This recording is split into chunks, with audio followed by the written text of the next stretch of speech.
오늘 말씀은 새로운 시작을 위한 전제라는 말씀의 제목으로 은혜를 나누고자 합니다.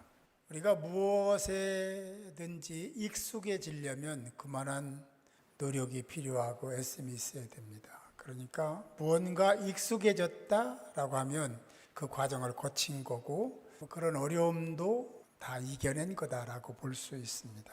이미 익숙해진 것을 다시 새로운 것으로 바꾼다는 것, 이것 또한 쉽지 않습니다. 많이 포기하고 내려놓고 습관과 습성, 거기에 젖어 있는 우리 마음을, 우리의 행동을, 우리의 가치를 새롭게 조성해야 되기 때문에 그런 거죠. 사람들은 잘 되기를 원하고 변화를 원하지만 지금 당장 그래야 된다는 그 요청에 대해서는 머뭇거리기 쉽습니다. 또 대부분 그렇게 하죠.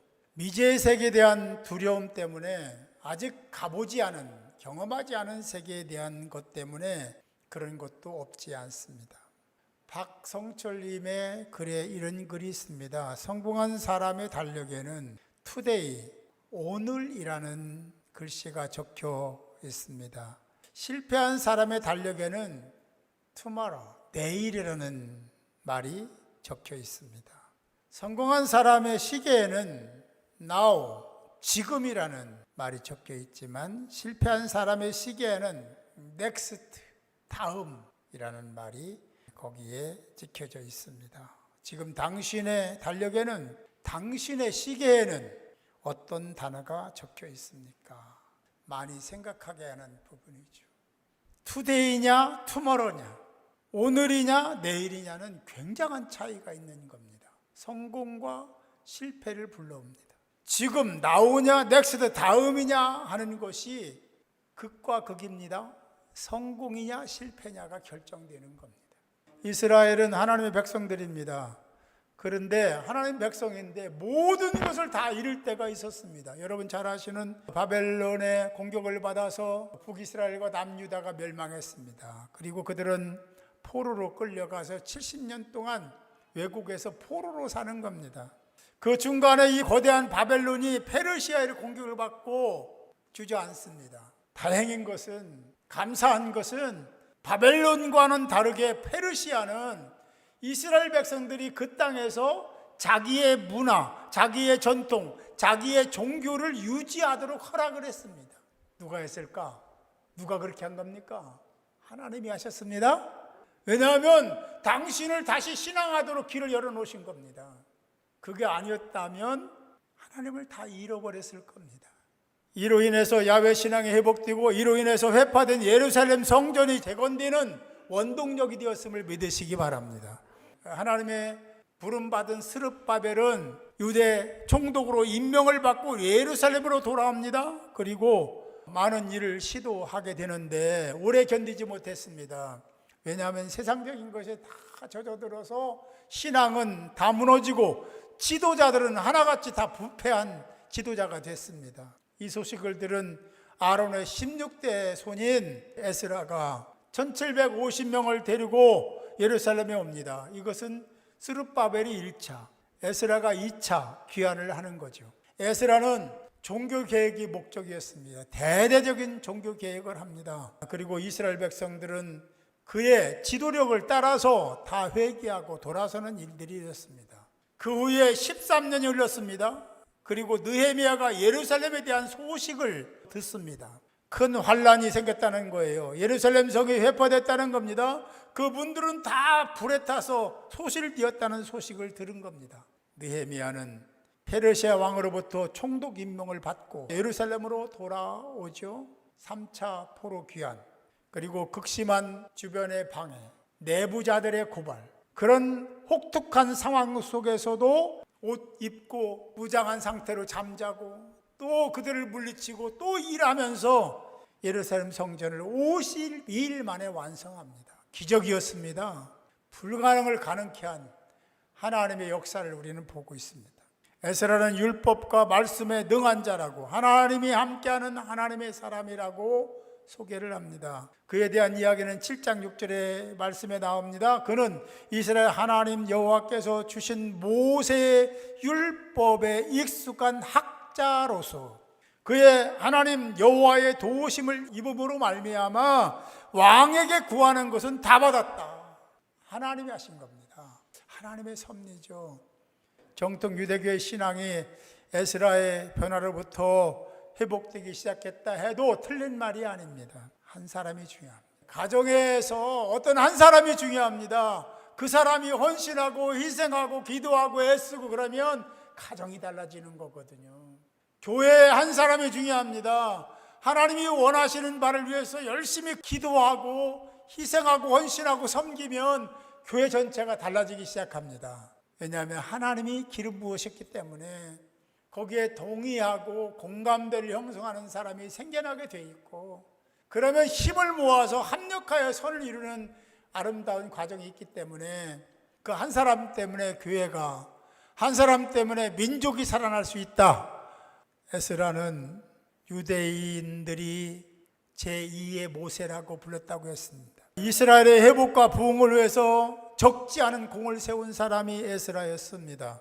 에스라는 성벽을 재건하고 성문을 수축하고 흩어진 사람들의 마음을 모아서 이제 예루살렘 중심으로 사는 공동체를 만들었습니다.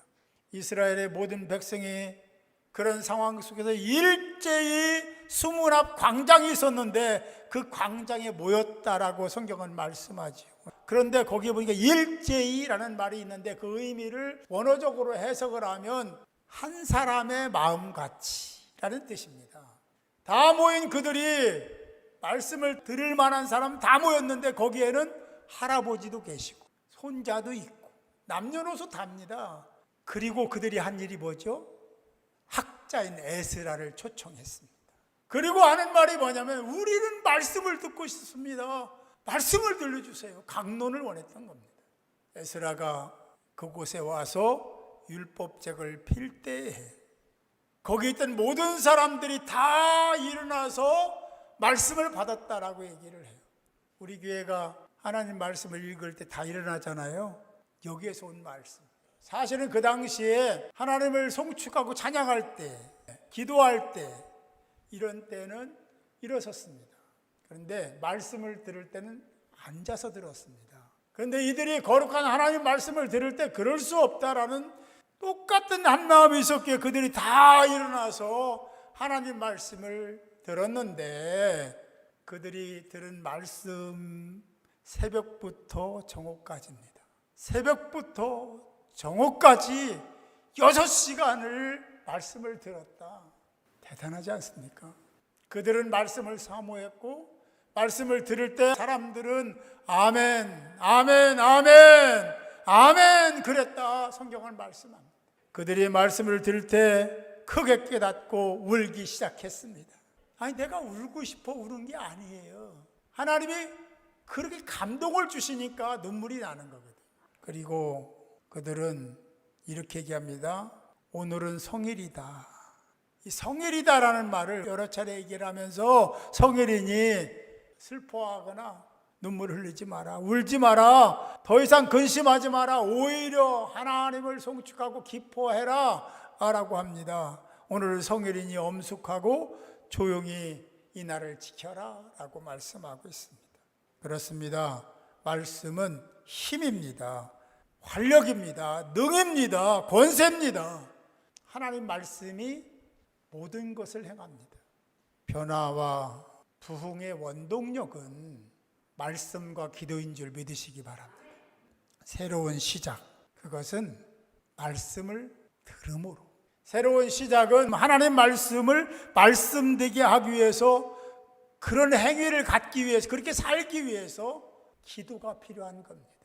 왜냐하면 하나님이, 주님이, 성령님이 하나님과 교제하게 만들기 때문에 말씀을 붙들고 기도해야 된다. 사랑하는 성도 여러분, 여러분은 투데이, 오늘 이곳에 예배를 선택하셨습니다. 여러분은 오늘 이곳을 선택하여 지금 예배를 드리고 있습니다. 새로운 시작은 앞에서 말씀드렸지만 결코 쉽지가 않습니다. 용기를 내야 되고 인내하는 과정이 필요하고 견디어내야 됩니다. 믿음 안에서 새로운 출발은 하나님을 경외하는 태도와 자세로 새롭게 시작해야 됩니다. 새로운 시작은 내일 하는 게 아닙니다. 넥스트 다음에 하는 게 아니라 지금부터 해야 됩니다. 지금 말씀을 들었을 때 그 말씀을 받들고 아멘하고 살아야 될 줄 믿습니다.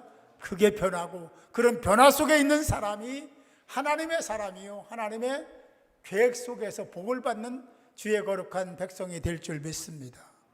저와 여러분에게 변화가 일어나야 되고 새로운 시작을 위해서 다시 말씀드리면 말씀을 사모하고 들은 말씀대로 살기 위해서는 반드시 기도해야 됩니다. 새로운 시작, 주님과 함께 성령과 함께 거룩한 행진을 하는 저와 여러분이 될 수 있기를 주님의 이름으로 축원합니다. 보좌를 버리시고 이 땅에 오셔서 갈 바를 알지 못하고 좌우로 갈팡질팡한 우리 인생들에게 길이 되신 예수 그리스도의 은혜와 여전히 변함없이 우리를 사랑하시는 하나님의 놀라우신 사랑하심과 성령의 감화, 감동, 내주 충만의 역사하심이 오늘 말씀을 들으며 새로운 시작을 위한 존재, 말씀을 붙들고 기도하겠노라고 작정하고 거룩한 행진에 참여해서 하나님을 만나겠노라고 다짐한 사랑하는 성도 한 사람 한 사람의 머리 위에 저들의 가정과 이 교회 공동체 위에 그리고 교단과 민족 위에 이제로부터 영원토록 함께하옵시기를 간절히 축원하옵나이다.